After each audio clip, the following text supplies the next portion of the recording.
Wala nang maraming paligoy-ligoy pa, diretso sa punto na. Maiksi lang ang komentaryo, pero diretso sa punto. Maraming kuro-kuro, may tiwali, may totoo. Dito, sa puntong diretso tayo. Punto, diretso.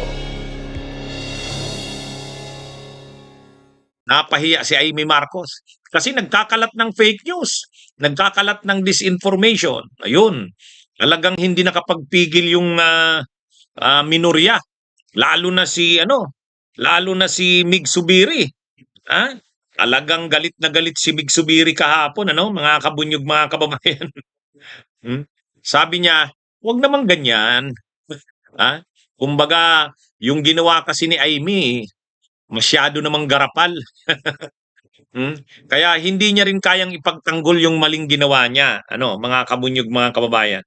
Napilitan siyang bawiin yung kanyang presentation kahapon. Pero ang matindi talaga si Mig Subiri. Actually, nag-present pa lang si Amy Marcos. Nakatutok na yung camera kay Mig Subiri. Ano na siya? Ha? Kumukunot na yung noon niya. Talagang makita mo sa kanya yung galit na siya. Habang pinapalabas ni Amy yung kanyang audio visual presentation, si Mig Subiri hindi mapakali sa inuupuan niya. Makikita mo talaga sa mukha niya, yung kunot na sa noo niya. Nasusuka siya dun sa presentation ni Amy Marcos. Tumayo pa nga siya eh. Tumayo, yung talagang makikita mo yon. At pagkatapos nga ng presentation ni Amy, si Mig Subiri ang may pinakamatinding banat, resback kay Amy Marcos. Ang pinaka-issue ni Mig Subiri, very unparliamentary ang ginawa ni Amy. Very unparliamentary kasi magpipresent ka ng audiovisual presentation, tapos aakusahan mo doon yung minorya. Ibig sabihin yung grupo yan nila Soto, Lacson, nila Risa, nila Kiko at ni Mig Subiri.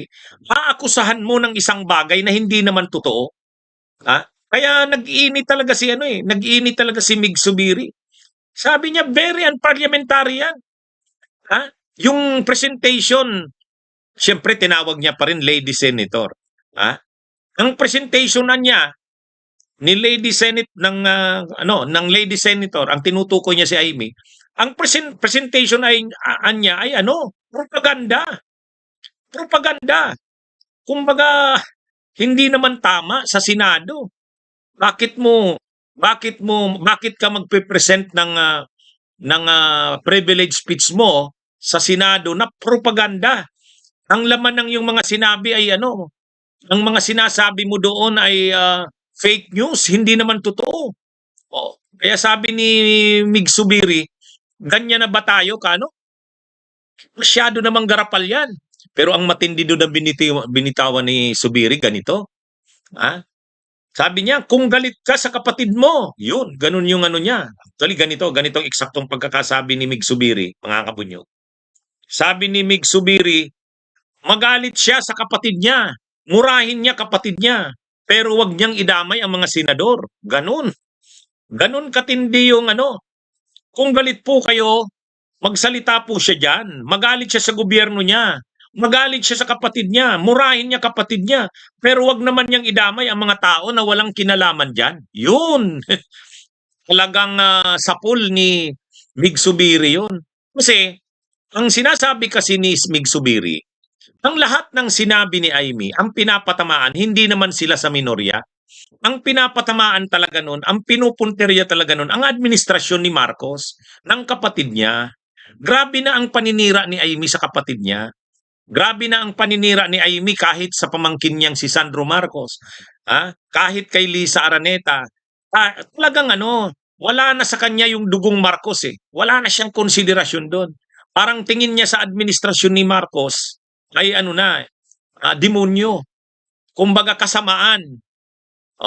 Kaya kahit yung tinitira ni Amy na charter change daw, chacha, yung tinitira ni Amy na no elections, term extension, yung pinapatamaan niya doon ang kanyang kapatid, na ang kanyang kapatid ay walang planong bumaba sa pwesto sa 2028 at walang planong magpatawag ng eleksyon sa 2028. At para magawa yan, magno-no election daw, tsa-tsa. Yun, inaakusa niya na ang minorya, ibig sabihin yung grupo ni Tito Soto, ay may plano na makipagkutsabahan sa Kamara, sa House of Representatives, para palitan ang konstitusyon, tsa-tsa. Para alisin ang term limit, para mag-term extension, walang eleksyon, yung gobyerno ng kapatid niya ay magtuloy-tuloy pa muna. Yun ang akusasyon ni Amy. At inaakusahan niya ang minorya ng Senado na kaya nito gustong agawin kay Cayetano ang liderato kasi magsusulong sila ng tsa-tsa. Dahil yun ang agenda gustong mangyari ng administrasyon ng kapatid niya. So tama yung resback ni Mig Zubiri. Sabi ni Mig Zubiri, huwag mo kaming aakusahan ng tsa-tsa na yan. Lahat kami dito, kontra tsa-tsa kami. Noon pa man ayaw namin sa tsa-tsa. Bakit pinagluluko mo ang mga tao, pinapalabas mo? Pabor kami sa tsa-tsa. Ngayon, kung galit ka sa kapatid mo, kung galit ka sa gobyerno ng kapatid mo, siya ang tirahin mo, wag kami. Ganun katindi ang bira ni Mig Zubiri. Totoo naman 'yun eh. Talaga naman ang sa totoo lang, kung pinupuntirya ni Amy dito, ang kapatid niya, inaakusan niya ang kapatid niya na gustong manatili sa puder lampas sa 2028, na isusulong ng administrasyon ng kapatid niya ang tsa-tsa. Pag naisulong ang tsa-tsa, magkakaroon ng no elections. At para magawa yan, yung Kamara sa ilalim ni Speaker Bujidi at saka yung Senado sa ilalim ni Tito Soto ng Senate President pa ito, ay aamyendahan ang konstitusyon. Yun ang akusasyon niya. Kaya lang, ang sabi naman ng minorya, tumayo lahat. Tumayo si Mig Zubiri, tumayo si Tito Soto, si Lacson, si Bam Aquino, si Rapi Tulfo, Erwin Tulfo, si Erwin Gatchalian, Risa Hontiveros, lahat sila tumayo. Ang sabi nila, huwag mo kaming akusahan na gusto namin ng tsa-tsa. Hindi kami nag-uusap tungkol sa tsa-tsa. At lahat kami dito kontra sa tsa-tsa. Kaya sabi ni Mig Zubiri, masyadong cheap yung propaganda mo. Para lang siraan kami, ganyan ang gagawin mo. Nagkakalat ka ng fake news. Kaya pinatanggal ni Mig Zubiri yung video. Sabi niya, alisin sa record yan.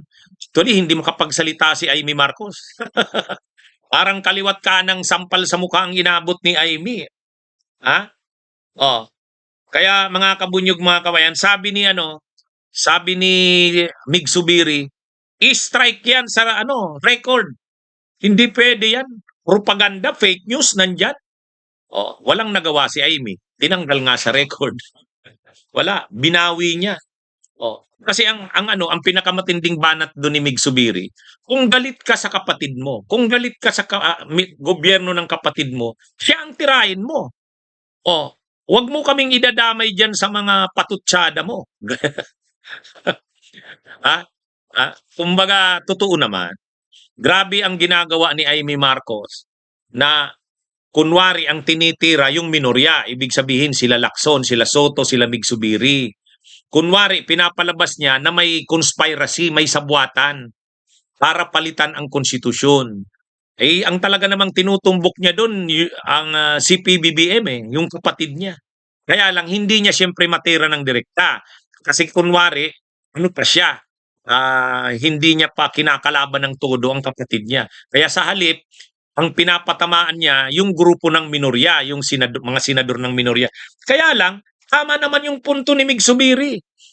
Sabi niya, kami na mga nasa minorya, may paninindigan kami. Mula pa man noon, ayaw namin ng tsa-tsa. On record, kami ang lumalaban sa tsa-tsa. Bakit mo sasabihin ngayon na gusto namin ng tsa-tsa? Bunyog, bunyog, halikan na kasama ka. Bunyog, kapag buklod ay may pag-asa. Luzon, Visayas, Mindanao, isa ang pananaw. Sa bagong Pilipinas ang bunyog isisigaw. Bunyog.